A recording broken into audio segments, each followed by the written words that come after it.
I'd like to welcome everyone. If everybody will get together, we'll get started. This is the Workers' Comp Insurance Committee. I'm calling it to order. And let's please take the roll call. We no roll call? Okay, we're good there. Can I have a motion that we waive the quorum? So moved. Yeah, all in favor? Aye. Next thing is first order of business. Wait a minute. First of all, review the minutes. Everybody please review the minutes, and I need a motion that we accept the minutes. It's moved and second. All in favor say aye. Opposed, nay. The minutes are accepted. The first order of business that we have today is the state of the line presentation. And that is an update on the status and trends in the workers' comp insurance market. And we have Jeff Ettinger, from the Executive Director of Regulatory Business Management from NCCI. Welcome, sir. It's all yours. Good morning. Thank you. I'm sorry. Let's see if we can get this to work. Okay, we're going to do a quick review of the workers' compensation results. And I guess I want to leave it with one word, and that is the results for workers' compensation are strong. Another year of good results. So we'll start out looking at the combined ratio, which is just basically, how much was paid out versus how much was collected in premium. And for 2 years in a row, the combined ratio for calendar year has been 87%. It's a very good result. And I just want to highlight that basically that's 8 years in a row of underwriting gains in workers' compensation. Basically, when you look at the components, fairly stable over time, a slight uptick in the expense ratio, but improvement in the loss ratio. So now we're looking at loss ratios in workers' comp under 50%. And then the investment gains for the line, another strong year, 12%. So the long-term average there is about 12%, so on average. And when you combine the underwriting results, underwriting profit, 13%, and an investment gain of 12%, we're looking at a very strong 25% pre-tax operating gain in the latest year. So there's a little bit of movement in workers' compensation premium. Basically caused indirectly by COVID, the impact to the economy, and then some inflationary pressures as well on premium. So we're looking at, in the latest year, payrolls up almost 11%, and a lot of that is made up of wage increases of 7%, and then employment is also up. But we're going to see how that translates to actual changes in the premium. So the premium is up slightly for 2021. Again, $43 billion for private carriers and state funds. Just to get the full picture, look at the premium in the residual market. So this is the market of last resort for anybody that can't find coverage in the voluntary market. Continues to be a very manageable and stable market size. So we're looking at about $700 million in premium in the residual market, and that translates to about 6% of the market. So as you can see, for the last almost 10 years, it's been very small, very stable. So the overall change in written premium is actually only a 2% increase. So we'll get into the reasons why we're seeing 10% increases in payroll, 2% increases in premium. It does vary a little bit by state. You see there that some negative changes in blue and some very large changes in orange. So one of the reasons for a smaller increase in premium is the changes in the Bureau loss cost levels. So this is a picture of what was filed in every NCCI state over the last 12 months, and basically anything in blue is a decrease, and you see a lot of even double-digit decreases there for the states. So that translates for 2022 about 7% overall decrease in the loss costs. So right away, you're taking a big bite out of that 10% increase in payroll.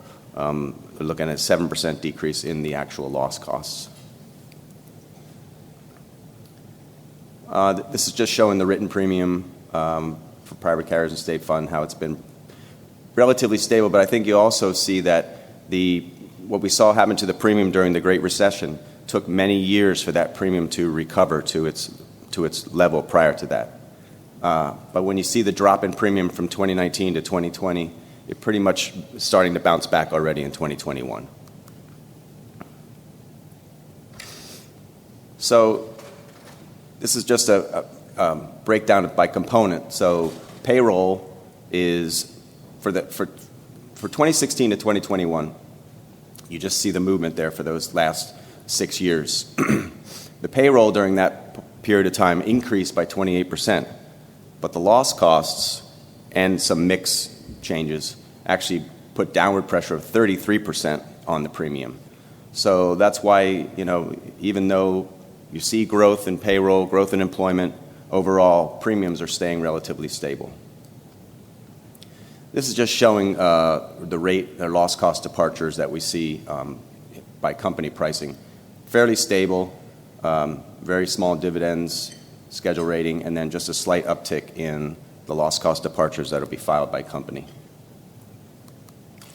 So when we look at the loss drivers, we'll just briefly mention COVID. Not a very big impact on overall loss experience for workers' compensation. However, in NCCI states, there were about 60,000 claims paid or being paid, accounting for $500 million in losses. That's for both accident years 2020 and 2021. And as a result of the huge shakeup in the labor markets, we saw claim frequency there for 2021 up 7%. So that's not a number we're used to seeing either positive or that large. However, there is some distortions there for just the changes in employment and the changes in premium that happened during that 1 year. So really, when you look at that combined 2 years, it's a 1% decrease, which is really like the overall long-term trend that we're used to seeing in claim frequency. And then indemnity claim severity. So this is how much is paid out for wage replacement. For the latest year is flat. And for the latest several years, indemnity claim severity has been muted compared to changes in wage inflation. So you see the gold line there is the changes in wage inflation. You would expect indemnity claim payments to move in line or pretty much in line with wage inflation, which it did for a period there between 2016, 2020. But it still is below that line, and 2021 is well below that line. It's a similar story for medical. Again, we're seeing flat, no change in the medical claim severity for the latest year. And when you compare the medical claim severity to a healthcare index there in gold, there were times where the medical claim severity did move pretty much in line with that, but now it's below that line. So for both indemnity and medical payments, we're seeing very small changes. We're not seeing the inflationary pressures that we're all experiencing in the general economy. We're not seeing in the workers' compensation medical payments, and there's a lot of reasons for that, like medical fee schedules and things like that. But I think it's just important to keep in mind that claim frequency does look to be continuing to be stable or even decrease, and the average claim size is staying relatively controlled as well. So the combined ratio was 87%. The reported accident year combined ratio was 102%. However, we expect that to develop downwards, so I would expect another, on an accident year basis to be below 100. About $500 million in COVID losses since 2020 have been paid out.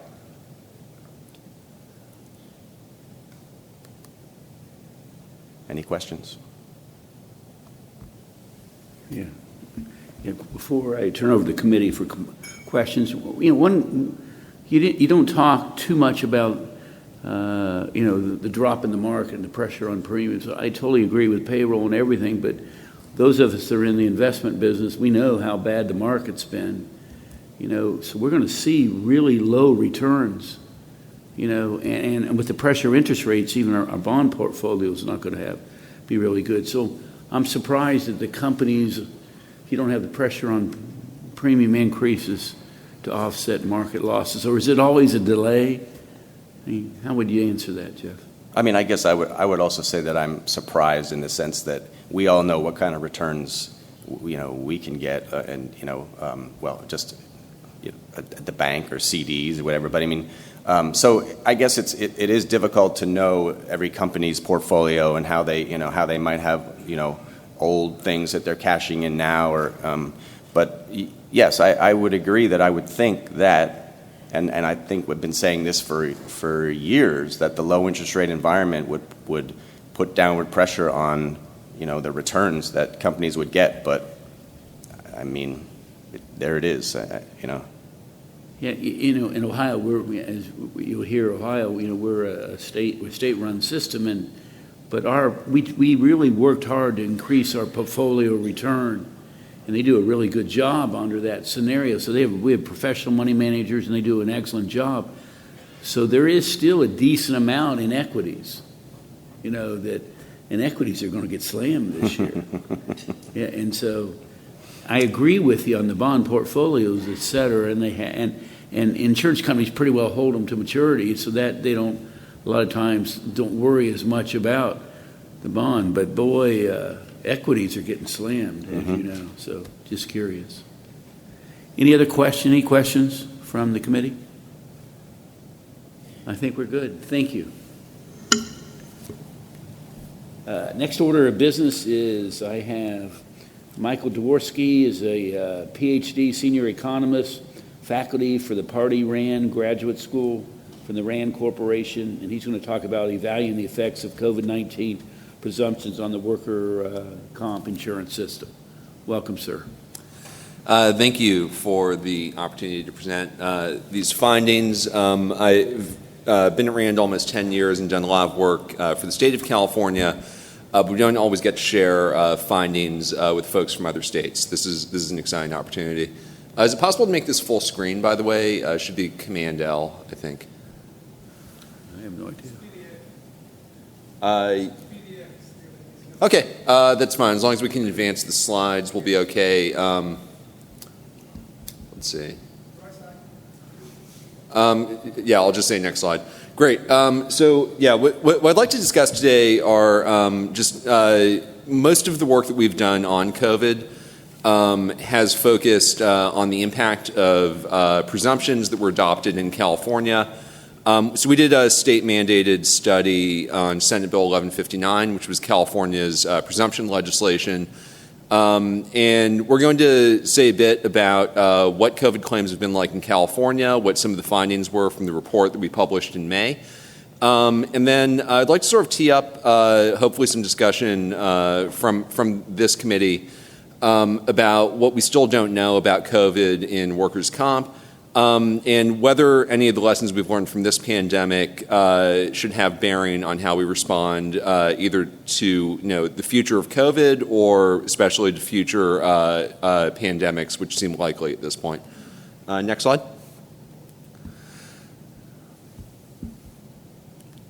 Okay, thanks. Great. So.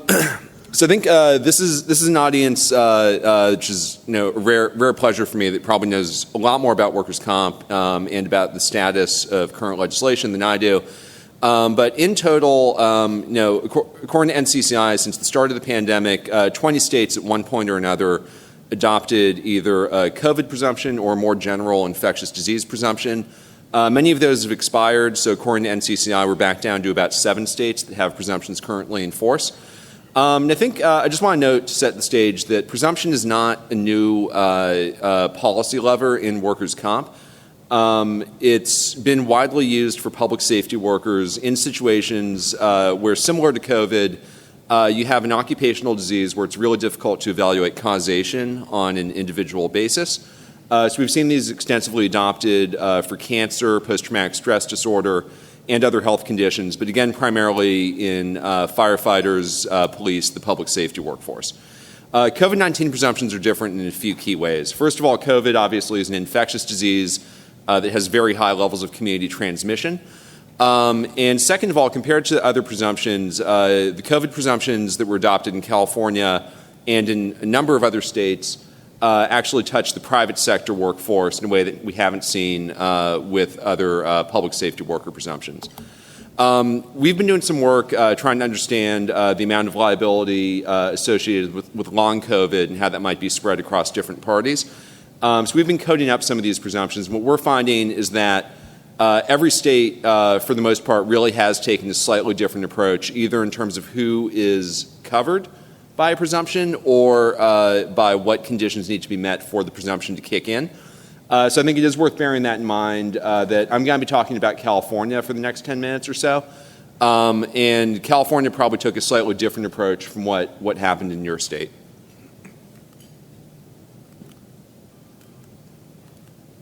Okay, great. So this figure is meant to illustrate that California adopted not just one, but actually 3 presumptions over the course of the pandemic dealing with COVID-19. So this is just sort of a timeline of when different presumptions were in effect. In the early days of the pandemic, roughly March through June of 2020, there was a presumption that broadly covered workers who were outside the home that was adopted by executive order. And then what we're going to focus on mostly are the 2 presumptions that were adopted legislatively under Senate Bill 1159. We call one of them the frontline worker presumption, and this generally is a presumption that was rebuttable, and it covered workers in public safety and in healthcare facilities as well as home health agencies. And basically, this presumption kicks in as long as you have a positive PCR test result and you have one of those jobs. However, California also, let's see. Okay, great. So California also adopted a broader presumption that covers the rest of the workforce under certain conditions. We call this the outbreak presumption because the requirements were for there to be a positive PCR test and what the statute called an outbreak period at your job site when your case is diagnosed. I'm not certain that other states adopted this kind of an outbreak requirement. And the advantage of this from a broad coverage point of view is that it kept the state out of the business of picking which occupations and industries were high risk or would be eligible for that broad presumption. It may have created other challenges, which is that the claims administrators now had to track whether there was an outbreak in effect basically in real time to decide if a claim would be eligible for the presumption or not. So those 2 presumptions covered all the workers in California potentially. They're scheduled to expire at the end of this calendar year. There is pending legislation, I think, in the Assembly that would extend that for 2 more years. So I want to just highlight a few high-level findings about the claim volumes and some of the other policies that impacted COVID in workers' comp. So I think looking at the total claim volumes, this may be similar to what you've seen in your states, but really it's the dynamics of the virus that have been driving the volume of claims that come into the workers' comp system. So this chart is showing the number of COVID cases in the state and then the number of COVID claims filed. And pretty much when there's a case surge in the state, we also see a surge of workers' comp cases. So in the period that we studied, which ends in mid-2021, COVID was about 15% of the workers' comp cases over the preceding year and a half. But that kind of understates the impact on the administration of the workers' comp system because we look at this surge in winter of 2020 when there were about 45,000 workers' comp COVID claims in a month.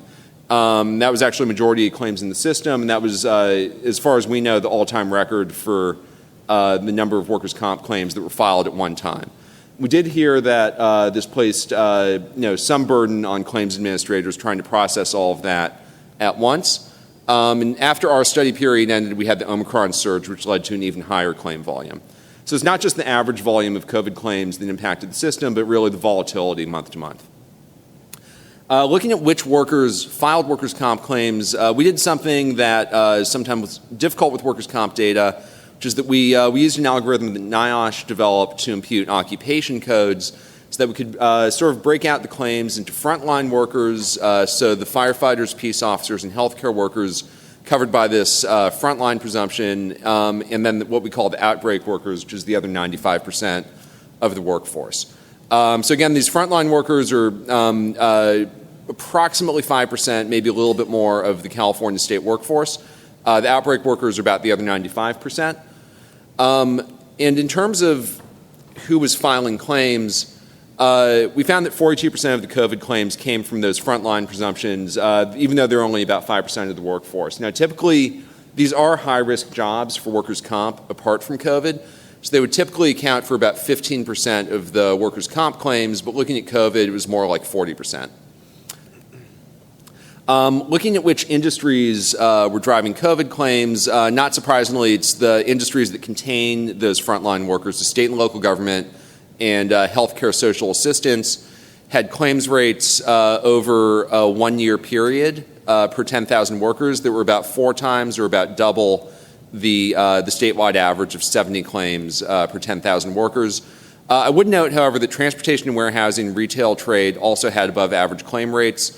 Manufacturing as a whole was a little bit below the average, although some manufacturing industries had high claim rates. Looking at which occupations within these presumptions had a lot of claims, I think is interesting for a few reasons. One, it sort of tells us about where the liability might be in the longer term as long COVID emerges. And second of all, it also might speak to some of the social equity concerns that you would have. We know the impact of the pandemic was disproportionately borne by some disadvantaged groups. So it's worth understanding whether those groups actually had access to the workers' comp system.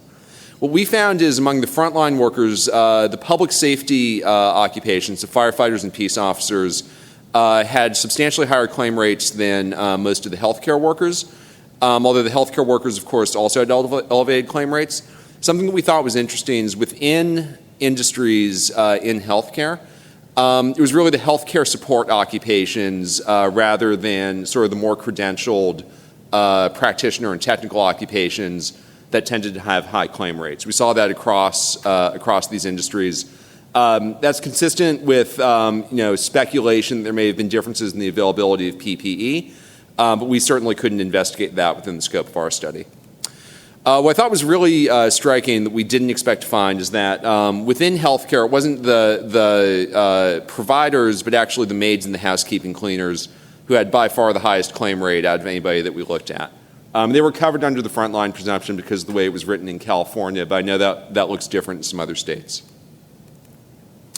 In terms of other industries covered by this outbreak presumption, there were some very high claims rates in some of these industries as well.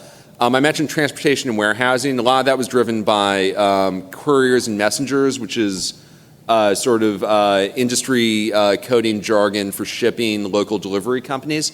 What I thought was interesting is the truck drivers had high claim rates, but actually the laborers, material moving occupations really had, I think, the highest claim rate that we saw among large occupational groups under this outbreak presumption. We also saw some high rates in some of these retail industries. So essentially hardware stores, auto dealerships were multiple times higher than the statewide average. Assisted living facilities weren't covered by the frontline presumption, but obviously they had a lot of outbreaks. They had actually very high rates, a little bit lower than skilled nursing, but comparable to hospitals. Then finally, I mentioned that manufacturing had a below average rate as a whole, but slaughterhouses and animal processing had very high rates, particularly among machine operators. So in some ways, this corresponds to some of the people who we knew were working a lot and had high COVID exposures outside the home. What I think is worth noting is, in contrast to some of the stats that Jeff just mentioned, these stats reflect claims filed without subsetting to claims that were accepted or paid. In many of these groups, especially the couriers and messengers and the slaughterhouse operators, had very high denial rates, generally in the range of 80 to 90% of the COVID claims being denied. For the frontline workers, that was more like 20%. And I'm happy to say more about denial rates in the Q&A if that's of interest. Okay, great. So I want to say a little bit about other policies that some of which, as state policymakers, you should be thinking about as we continue the COVID pandemic or gear up for the next pandemic. And our study had a large qualitative component. My co-project lead, Denise Quigley, did a ton of interviews really fast in the summer of 2021. And what we were trying to understand is thinking about the objectives of workers' comp, which include providing paid leave to workers, reducing contagion by allowing workers to stay out while they're still contagious, and providing access to medical care. There were a lot of other state and federal policies that also serve these functions and that may have taken some spending and some claim pressure out of the workers' comp system. So in particular, there were federal sick leave mandates. California also had its own sick leave mandates that kind of wrapped around and filled some of the holes in the federal mandate. We heard from public health officials that they think that was much more important for reducing contagion than workers' comp was, simply because there's a lot less hassle for the worker to use sick leave than there is to file a claim and potentially worry about whether it's going to be accepted or not. The other thing we heard is that expanded payment for hospital care for COVID by private health insurers, as well as some federal programs that targeted the uninsured, really contributed substantially to the low proportion of COVID claims that had paid medical bills. So I'm sure you've all heard that COVID claims were very unusual in that many of them had no paid medical or no medical bills submitted to workers' comp. We heard qualitatively that a lot of that is because it was basically easier for people and potentially easier for providers to send those bills to health insurers and get them paid out. What I think is worth bearing in mind is that a lot of these programs have either expired or only existed in California. So if you look at our study, we're going to say that workers' comp was less valuable than anticipated to a lot of workers or less important for accessing medical care. But that may not be the case moving forward.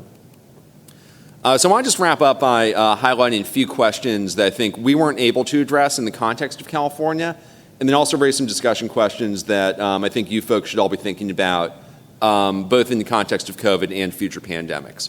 One is that we didn't really have data available, given the time frame of the study, on settlements or permanent disability.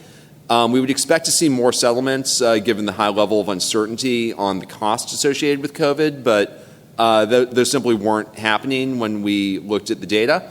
And I think permanent disability rating is going to be interesting and potentially contentious. And we also pulled the data too soon to look at that.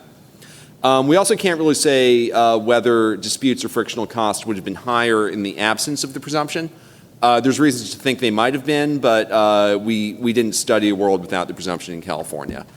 Also, this outbreak provision that, as far as I know, was unique to California, probably limited costs and may have led to greater accuracy in terms of the application of the presumption. But it was a real headache for the claims administrators. It's worth thinking about whether there could be better information sharing with public health departments to track outbreaks. I think some other big questions, of course, include what role experience rating is going to have. The Rating Bureau in California recommended that COVID claims be included in experience rating, but the last I heard, the insurance commissioner had disagreed with that.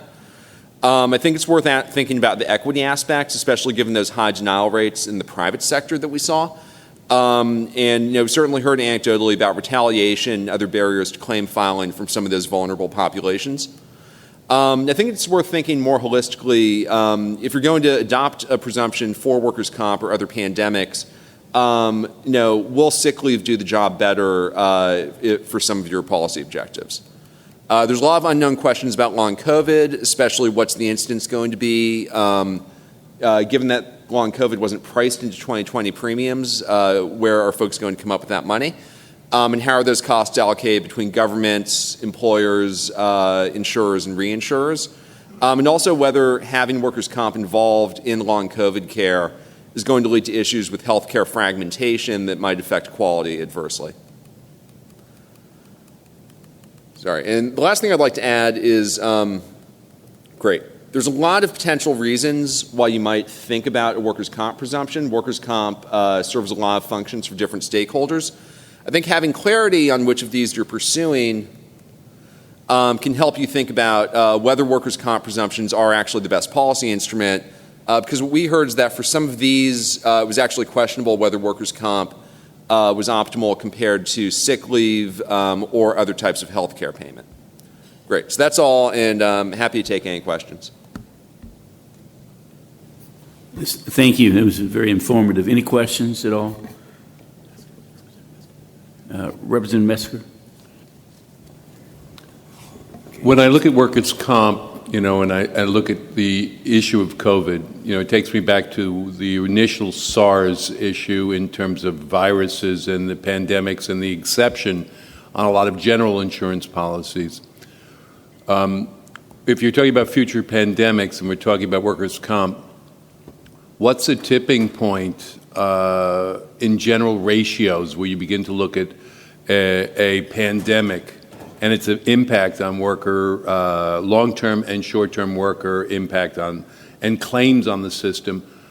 How does the system sustain, where's the break point on a pandemic in terms of the ratios? It'd be good financially if in the future we saw some data on what the survivability of the payout ratios and the sustainability of workers' comp is on the basis of a modeling of a pandemic, because at some point it becomes a federal issue of bailout versus a question of can we self-finance the workers' comp, right?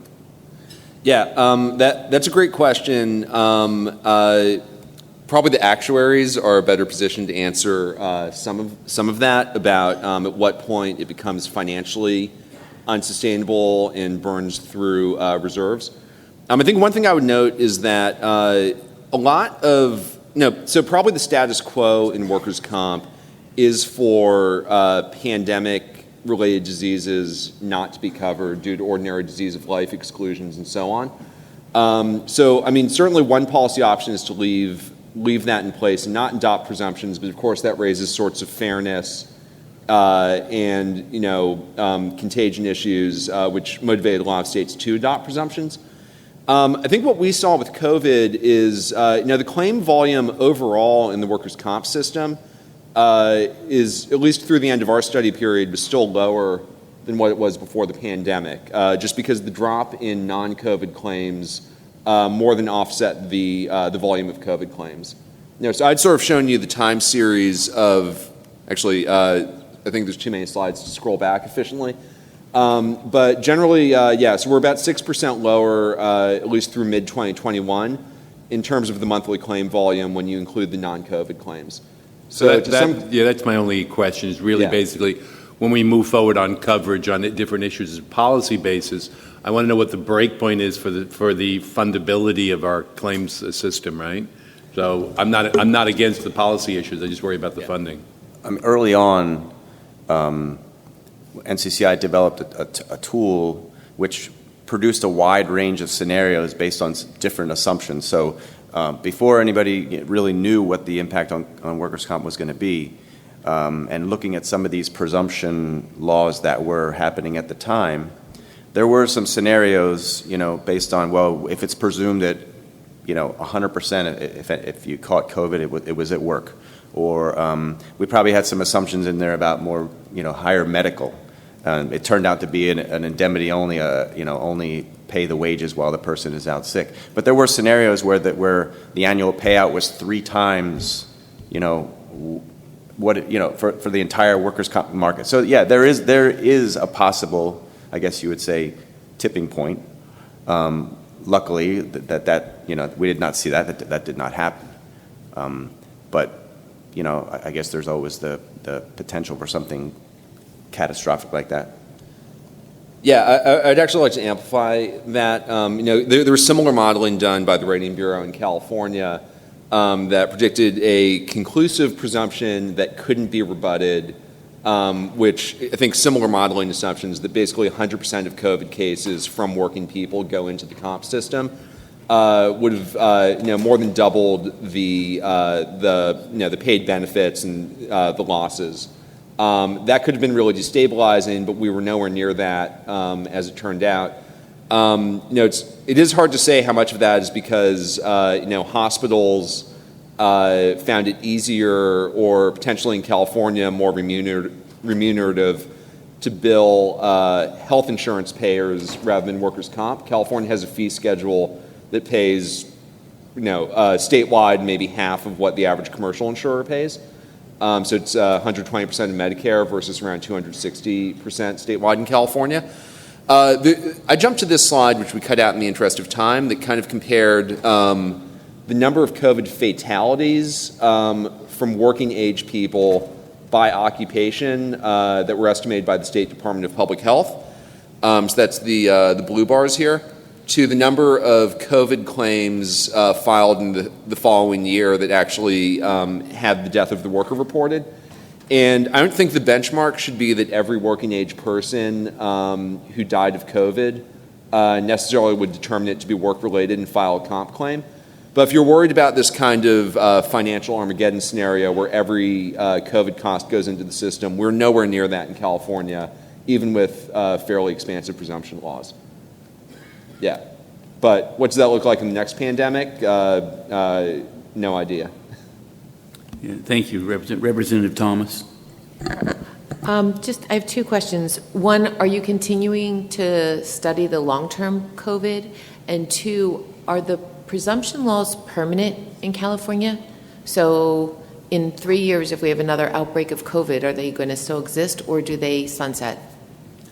Yeah, great question. So to the second question, the presumptions that we studied under current law are going to expire at the end of this calendar year. There is pending legislation that would extend them basically unchanged for 2 years. And we're getting close to the end of the session, so they're still alive, but there's 2 more months and anything goes. I think in terms of what we're doing at RAND, so this was a state mandated study that was bid competitively that we did as a contractor. We're not currently analyzing data on long COVID or really anything about COVID from the California system.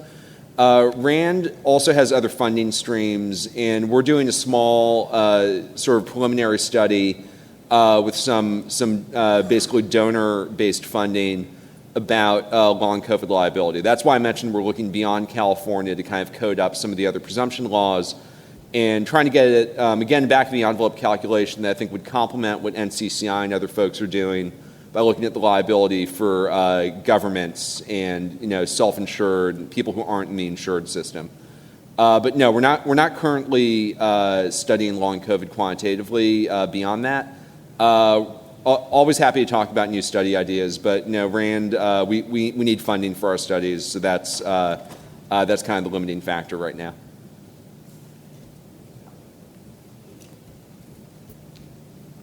Sorry.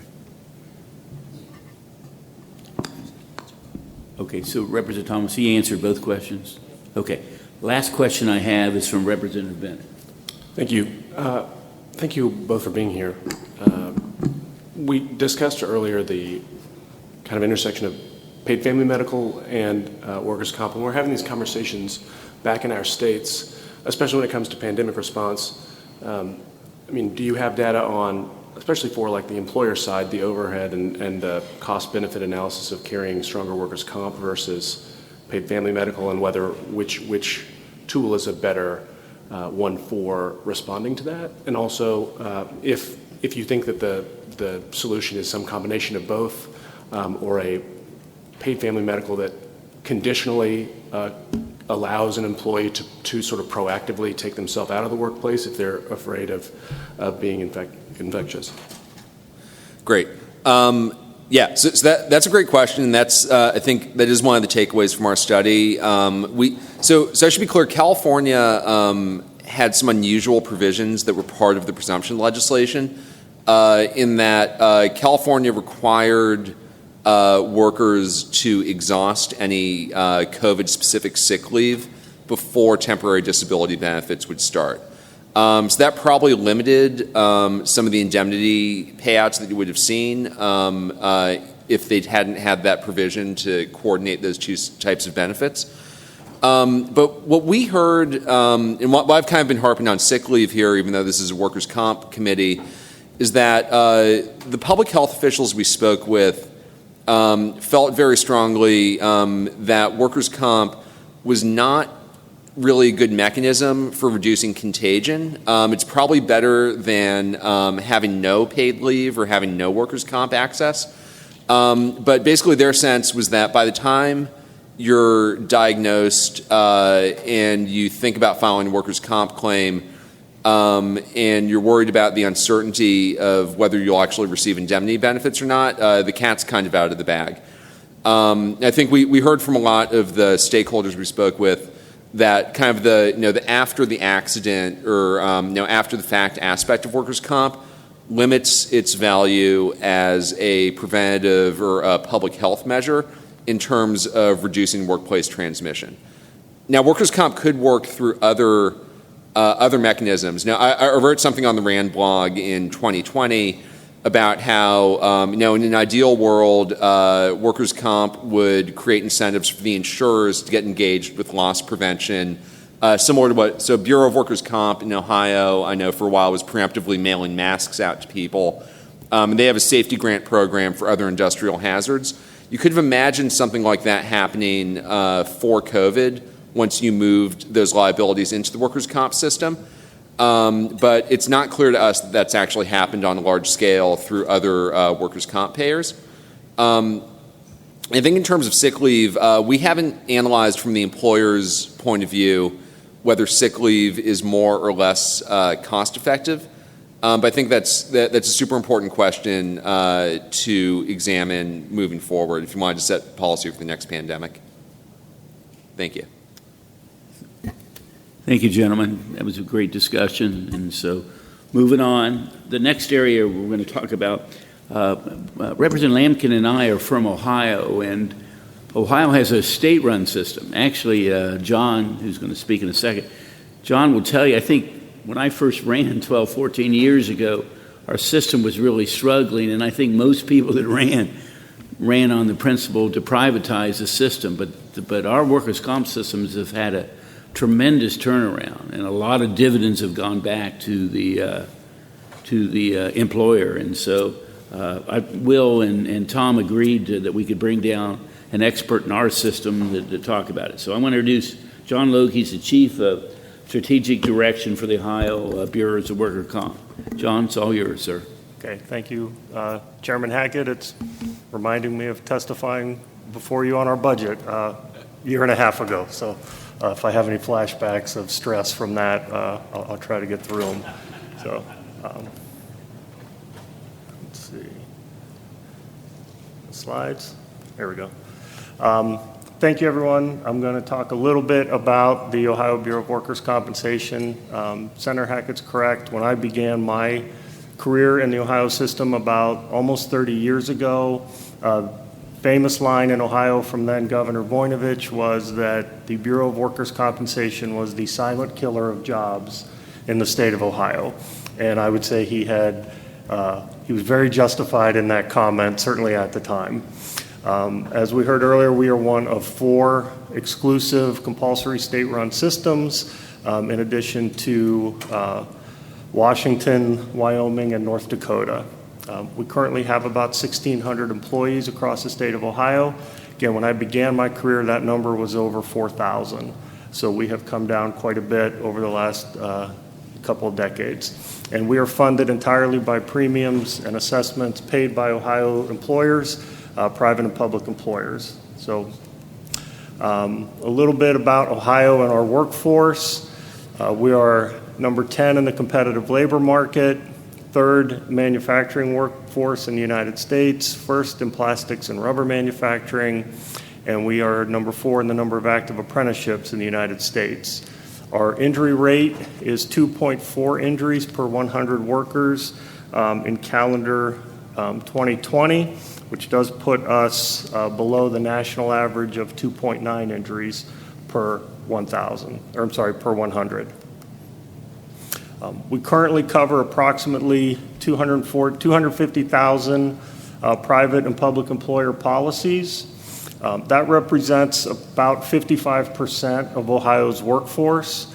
The remaining 45% of the workforce is employed by about 1,200 employers who are self-insured for their workers' compensation coverage.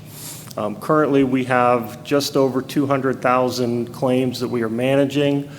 We have claims that go back to the late 1940s that are still open, active, ongoing claims up until likely a claim that happened at some point this morning. That number is down from well over 600,000 probably 10 years ago. During COVID-19, so I'll hit a couple points, some of the actions we took during COVID-19. The agency issued 3 dividends to Ohio's employers totaling nearly $8 billion. All 3 of those were done in calendar 2020, with the last one that we paid in December of 2020 of $5 billion. At Governor Mike DeWine's request, since 2019, our board of directors has authorized over $9 billion in dividends to Ohio employers. Regarding COVID-19 claims, we did not have a presumption law in Ohio. I know there were a few introduced, but we did not actually have one. We handled them through our occupational disease guidelines and put together a team that has remained through today. So we had a consistent internal team made up from our medical, legal, policy, and claims divisions, looking at every single one of those claims so that we were handling them in a consistent manner across the state of Ohio. To date, we have allowed, as you see, just under 1,400 claims, which seems low compared to the 3,600 filings. What we saw during the first few months of the pandemic as businesses were closing, we had probably 1,500 claims that were filed with us under workers' comp that were actually individuals intending to file under our unemployment system. So we had a large number of claims that were then subsequently dismissed by the employee because they weren't actually alleging a workplace injury. Of those 1,400 claims on the state fund side, we have paid out just under $9 million in medical and indemnity benefits. The self-insured employers that we regulate have had just over 1,100 claims since the onset of the pandemic that they have accepted. During the state of emergency in Ohio, which Governor DeWine lifted in June of 2021, so during the entirety up until June of 2021, any COVID claims that were allowed, we did not charge to the employer's experience. Since the end of the state of emergency, the frequency has declined significantly. However, anything since that time are being charged to the employer's experience. We also, during the pandemic, expanded availability of telemedicine to injured workers, and we extended and forgave many of our deadlines, penalties, et cetera, for late payment, lapses in coverage, and the like.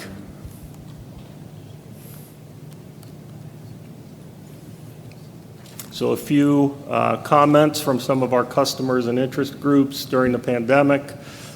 First one is from Roger Geiger, the Executive Director of the Ohio chapter of the National Federation of Independent Business. I won't read it for you word for word, but basically his thanks on behalf of his members to the administration for everything we were able to do to help employers keep afloat.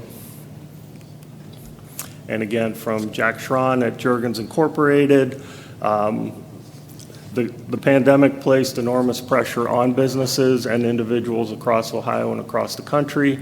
The dividends we were able to provide and support during that period, we did receive a lot of feedback from employers across the state that it was able to help them get through and maintain their employees and their payroll. And fortunately, the agency was in a position to do so. You heard a little bit of my prior presenter, colleague here, did talk a little bit about some of the programs we have, so I'm glad those have gotten notice outside of our state lines. The BWC does have a division, our Division of Safety and Hygiene, roughly 150 individuals that are paid through employer premiums, that we support those businesses with loss prevention, consultative services, training. We'll do a walkthrough, air sampling, anything we can to help them reduce the risk of injury and illness and keep their workforce safe and healthy. We annually offer $35 million in a variety of grant programs to help employers invest in equipment to reduce the risk of injury and illness. We have specific programs targeted for firefighters for equipment to reduce some of the environmental exposures they have, police body armor, organizations that work with adults with developmental disabilities, and then as well as just broad-based grants that employers can apply for. We will review them. There's some filing that they have to make with us, and we'll offer up to $40,000 per employer during their eligibility cycle. A new initiative we just launched in our recent biennial budget. We were granted the authority for $15 million each year. During the pandemic, there was certainly a focus on PPE within Ohio and across the country. And what we wanted to do was take a shot at providing research funding. This is funding that goes to Ohio's university or not-for-profit research organizations. What else can we do out there to help keep Ohio's workforce safe? What we made clear, testifying before the legislature, both Senator Hackett and Representative Lampton, we weren't interested in a paper, a research study. We wanted to see things get into the workforce, to be tested, to be tried out. Governor DeWine has repeatedly encouraged us to, in his words, throw some long passes, knowing that not every single one of them might be caught, but we need to take some shots and see what we can do.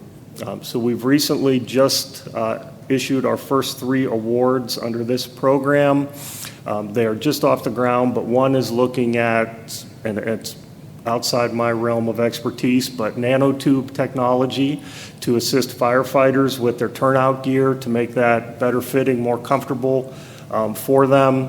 Others that have, it's a sensor type of technology that would be worn with individuals in metal grinding, stone grinding, that will actually measure the particulates in the air with the respirator they're wearing and alert them and the management if we're at a dangerous level. So we're going to see where this goes. Again, we just issued our first round of funding on July 1st. As far as Ohio and our workers' comp system, our aim is to increase our capabilities of our agency to provide the best service for our customers that are in Ohio and those that may choose to come to Ohio. I wanted to leave some time in here for questions. There was a discussion earlier about investments. I believe roughly our portfolio has dropped the value of it about $3 billion, I believe, since the beginning of the year. We currently are running our total assets, which, as you might imagine, will vary by the day, are somewhere in the $20 to $22 billion range. Our long-term liabilities are currently about $15 billion. So with that, I'm happy to take any questions. John, thank you. Thank you very much. Any questions at all? Okay, I'm sorry. Go ahead, Matt. Representative, I didn't see you. Thank you, Mr. Chair. Just a quick question. As a border state to Ohio, it can be problematic at times with a monopolistic state of Ohio, and Indiana's not. But one question I guess I have is there's the issue of my employers from my state can work in Ohio, not more than so many days, et cetera. But if they have to buy an Ohio policy, one question I'm asked a lot of times is, how much more will that cost me? Where does Ohio's rates fall, like in that scale of the high states, low states? So the best measure we have on that is the Oregon study of workers' compensation that is done every 2 years. Obviously, it'll it varies. We use the NCCI system for our class codes. The Oregon study currently has us as 13th highest, or lowest rates in the country. At one time, we were the 47th lowest, meaning we were the third highest. On the most recent version of the Oregon study, the way that's calculated, our index, the way they calculate it, we were lower than all of our border states. Now, I will tell you, with a business coming into Ohio, if they're not coming in for an extended period of time and they have coverage, in your example in Indiana, we will honor that coverage. We will not require them to take out a policy for Ohio. I think sometimes what we'll find is perhaps a general contractor or someone may require them to have an Ohio policy. But for the most part, if they're hiring workers in Ohio strictly to work in Ohio, yes, we would like them to have an Ohio policy, or require them to have an Ohio policy. Be happy to follow up with you afterwards, but generally if they have coverage, we're usually pretty good with it. Thank you. I didn't warn him that you were going to ask that question. I knew you would. Any other questions? I think we're good. Thank you. Thanks for coming, John. I appreciate you coming from Ohio. Our last order of business today, and we're right on time, is the introduction and discussion of proposed amendments to the NCOIL Model State Structured Settlement Protection Act. And so we're going to talk about that and get that back reissued. I think first to speak is Representative Bart Rowland. Representative Rowland. Thank you, Mr. Chairman. The prime sponsor of these amendments, Senator Paul Utke of Minnesota, unfortunately couldn't be here with us today, but as co-sponsor of these proposed amendments, I'm happy to offer them for the committee's consideration today. I know that there's been some communications to Senator Utke and to members of this committee requesting that further amendments be made to the model, but Senator Utke has made his intentions clear to us that he would like to move forward with what has originally been presented and is in your binders on page 119. I'll leave it to the speakers we have here today to make any specific comments on the amendments, but I'll just reiterate Senator Utke's request that we move the amendments as they have been presented to the committee. I support that request and look forward to the committee considering the amendments, and I'll turn it back over to you, Mr. Chairman. Thank you. Thank you, Representative. The first speaker is Jack Kelly, who represents the National Association of Settlement Purchasers, NASP. Jack, it's all yours. I apologize. Thank you very much. We've been before this committee since a year ago this month on this issue. In the meeting in 7/21, 11/21, and 3/22. This issue was deferred over and by Senator Utke, who had announced in a year ago, July, that he had amendments that had been adopted from Louisiana, Nevada, and Georgia. Then in October of 2021, news articles appeared in Minnesota concerning some untoward behavior by non-members of our association. And Senator Utke announced at that time that he would like us to defer until he could deal with the legislation in Minnesota. NASPA, the National Association of Settlement Purchasers, has worked nationally since the enactment of the Model Act. I personally have been involved in this since the creation of structured settlements when I was a member of the Ways and Means staff of the House of Representatives in Congress when we created structured settlements. So I'm intimately familiar with this. NASPA has worked nationally throughout all the years, and today, after our work and effort, all 50 states and the District of Columbia today now have a Structured Settlement Protection Act. We have appeared in every one of those states and worked vigilantly on it. In 2019, then Senator Blade Marsh, president of NCOIL, identified a concern in Louisiana where structured settlements, when they were entered into, nobody knew who was doing business in their states. The companies weren't registered, licensed, reported. They didn't have to report who was doing business there. It was strictly a civil procedure adhering to the federal statute to get a court order. And the only way you could find out who was doing business in the states was literally go through court records and search it out. So Blade Marsh and Louisiana adopted a registration, a licensure procedure, and a bond that had to be proposed. And then following that, Georgia adopted it. And then following that, last year, Nevada adopted it. It's kind of interesting about that. That's a mix of a variety of legislatures of Republicans and Democrats, and it shows a uniformity. And these laws develop as a uniformity occurs.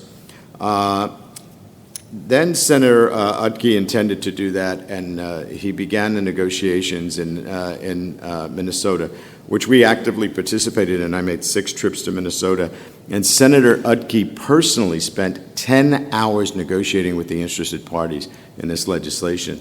He included, and this is very important to note, the Minnesota Structured Settlement Protection Act was adopted, that they operated on, before NCOIL or the federal law existed. They were the first state to have a Structured Settlement Protection Act in 1999. So it wasn't even the NCOIL model. And Senator Utke said, we're going to do the NCOIL model. I'm going to work to address some concerns that are identified here. And then if there are local issues we need to identify with, which I'd be happy to speak about if we want to get to, my intent is to take these changes that I'm updating here to bring them back and pass them at NCOIL. That's where we are today. There were 2 issues identified in Minnesota that were unique to Minnesota for anyone who's in law. There were local rule issues. Minnesota does not provide for the appointment of a guardian ad litem in these types of cases. A guardian ad litem is appointed by any judge, traditionally in a court, to protect somebody who he thinks interests need protected. In Minnesota, they only appoint them in juvenile cases and in family law cases. And the judges felt they didn't have the authority to do that.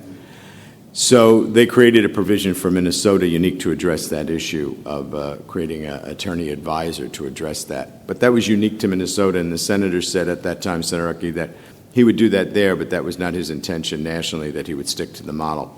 And the one other provision that they put in was that in Minnesota had a Court of Appeals decision that said 4 criteria that they wanted judges to look at in these cases.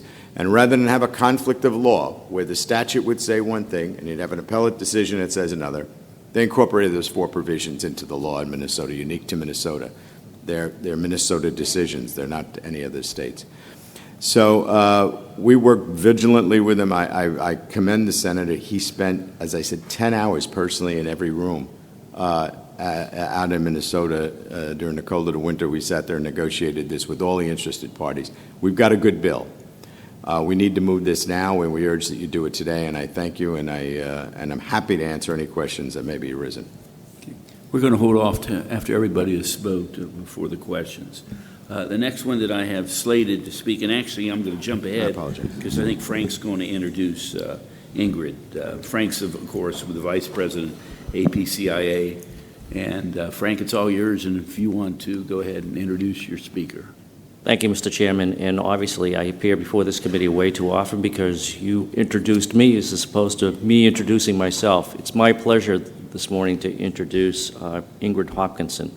Ingrid worked extensively on the structured settlement issue in Minnesota and has some comments we'd like to share with the committee regarding some specific issues emanating from Minnesota and some of the Minnesota language which is not currently in your model bill. So with that, Mr. Chairman, with your permission, I'd like to turn it over to Ingrid. Go ahead. Wait a minute. We don't hear you. Oh, sorry. Thank you very much for the opportunity to address you today. I'm here on behalf of the National Structured Settlement Trade Association, which is an organization of skilled professionals that deal with providing a funding solution for personal injury matters. The members of the organization include consultants who are highly specialized in the field, life insurance producers, and companies that issue the annuities that fund these settlements, as well as property and casualty insurers who are settling these personal injury cases. It takes a lot of time to settle a case. It takes a lot of energy, and they're put together to provide these individuals with a long-term financial security. Structured settlements have, over time, provided that and keep people from being on the social safety net. It's our position that structured settlements, the SSPAs, are primarily a consumer protection statute. They are to protect the individuals who have been injured as a result of an accident, They also do protect the insurers who provide these products for the injured things, as well as the public policy of keeping individuals off the social system. The current proposal focuses on providing a registration provision that will register the companies that buy from these individuals the product. The registrations will not serve ultimately the payee who may enter into a transaction with a third party. The prohibited provisions as well, while helpful, don't address some of the major issues that were brought out in the various articles in Minnesota, but have also been brought out in articles. The Washington Post did it before Maryland changed its Structured Settlement Protection Act. And Maryland has a very rigorous registration process, very unlike the registration process that's been adopted in the various states that Jack mentioned. We seek to provide additional protections for the payees that these Structured Settlement Protection Acts are intended to provide. What we have proposed and what has been adopted in Minnesota is not unique to Minnesota. Many states have some of these provisions. The ad litem is in several states. The factors that we seek to have added in are also included in numerous Structured Settlement Protection Acts. They're not controversial provisions. They're provisions that will provide the necessary protections for the payees for which these products were written. Do we have any questions? Okay, thank you. Any questions at all? And I think Jack wants to comment, but any questions? Yeah, Representative Messiker. You know, structured settlements, it sounds like a very complicated process, but it's not. You're buying a cash flow, basically. It's like a discounted, it's, for the general audience, it's the equivalent of taking your lottery payment up front, discounted, or taking it over stream. And the only question is that you're changing the obligor. So if you have a settlement from an insurance company, you're selling it to a third party, the third party is giving you a discounted cash flow. So there's a bunch of polysyllabic words floating around on this conference that leave me more confused than I've been when I sold products like this on Wall Street. So what I want to understand is, what's the dispute in terms of either the transfer of the title or the obligation of the payee? And I don't understand what the dispute is that I'm hearing here, and it confuses me as to where the differences or discrepancies are in the legislation we want to look at. If I may,